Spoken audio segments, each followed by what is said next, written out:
27 tahun sudah sosok Nike Ardilla telah meninggalkan keluarga dan para penggemarnya. Nike Ardilla dikenal sebagai salah satu penyanyi legendaris, baik di Indonesia hingga Asia Tenggara. Wanita yang lahir di Bandung pada 27 Desember 1975 ini meninggal dunia pada 19 Maret 1995 di usia yang masih sangat muda, yaitu 19 tahun. Seperti yang diberitakan selama ini, Nike Ardilla meninggal dunia karena mengalami sebuah kecelakaan mobil di Jalan R.E. Marta Dinata, Bandung, Jawa Barat. Meskipun raganya sudah tidak terlihat, namun sosok Nike Ardilla masih akan terasa segar di ingatan banyak orang. Untuk mengingatkan kembali, berikut ini perjalanan karir dari seorang Nike Ardilla yang dimulai dari awal mula karirnya hingga tutup usia. Dan berikut ulasan selengkapnya.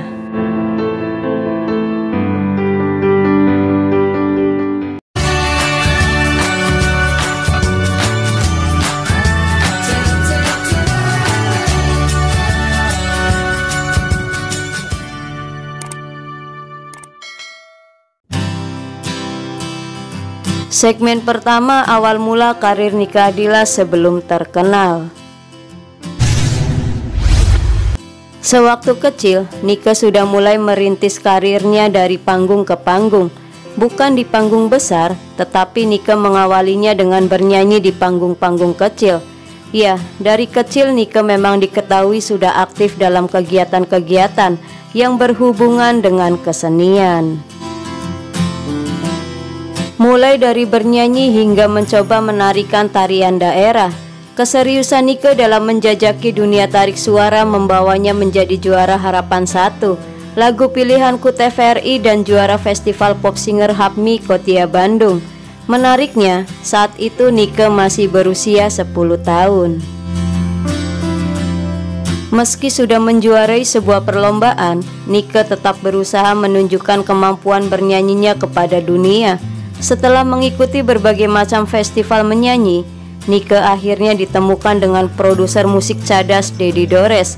Karir Nike pun dimulai sejak saat itu. Segmen kedua, awal mula karir Nike yang dimulai dari dunia akting.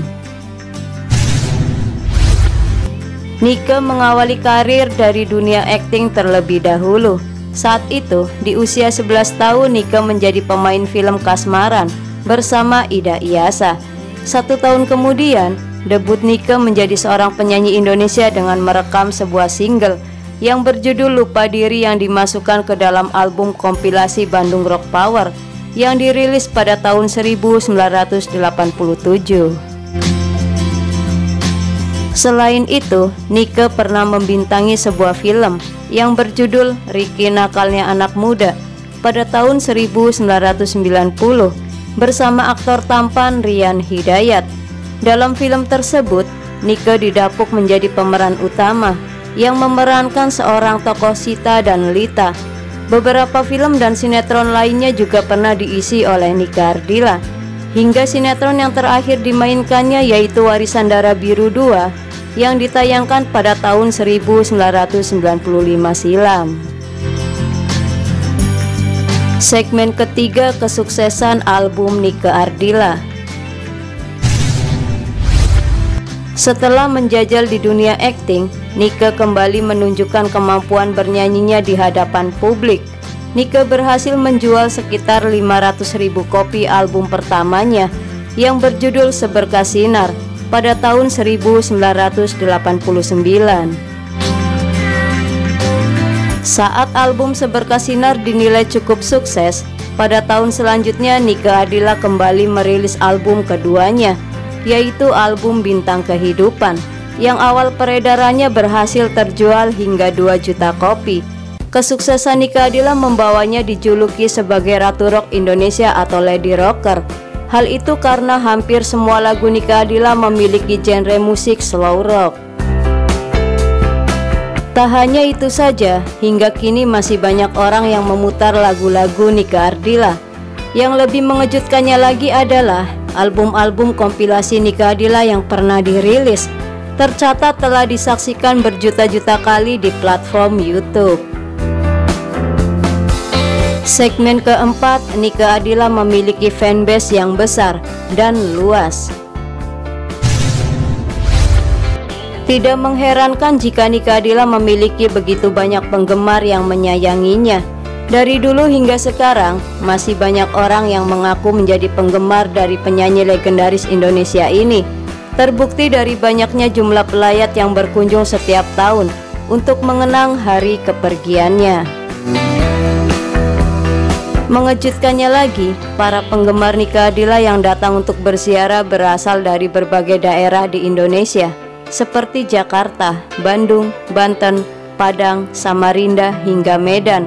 Bahkan penggemar dari negara lain pun rela datang ke Ciamis untuk mendoakan sang mega bintang. Segmen kelima, Nike Ardila sudah menyabet penghargaan sejak belia.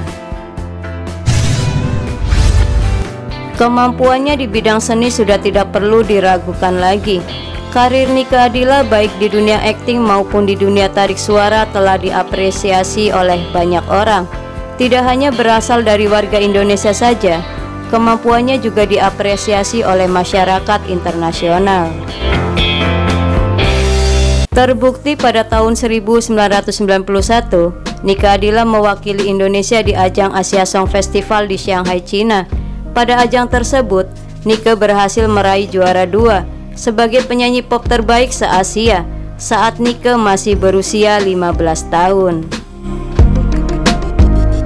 Sedangkan di Indonesia, penghargaan pertama yang didapatkannya yaitu Nike berhasil menjadi juara pertama dalam Festival Lagu Pilihanku TVRI pada tahun 1986.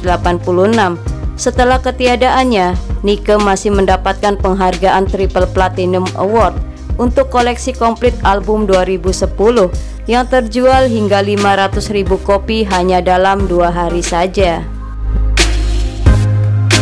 Segmen keenam, Nike Ardila adalah artis yang berjiwa sosial tinggi.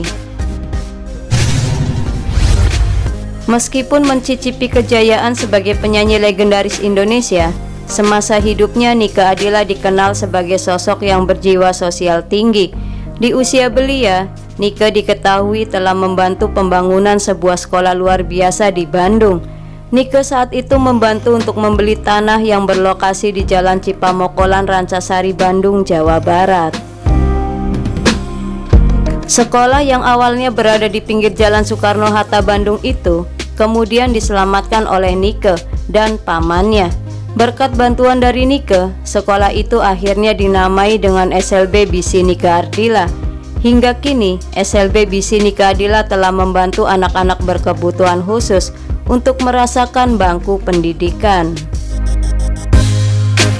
Seperti janji Nike Ardila bahwa ia akan membangun sebuah sekolah untuk anak-anak yang berkebutuhan khusus agar mereka bisa menjadi anak-anak yang pintar seperti anak-anak yang lainnya.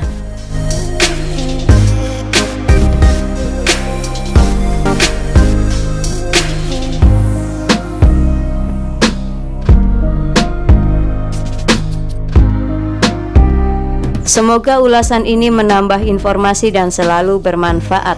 Lebih banyak tahu, tahu lebih banyak. Terima kasih dan sampai jumpa kembali.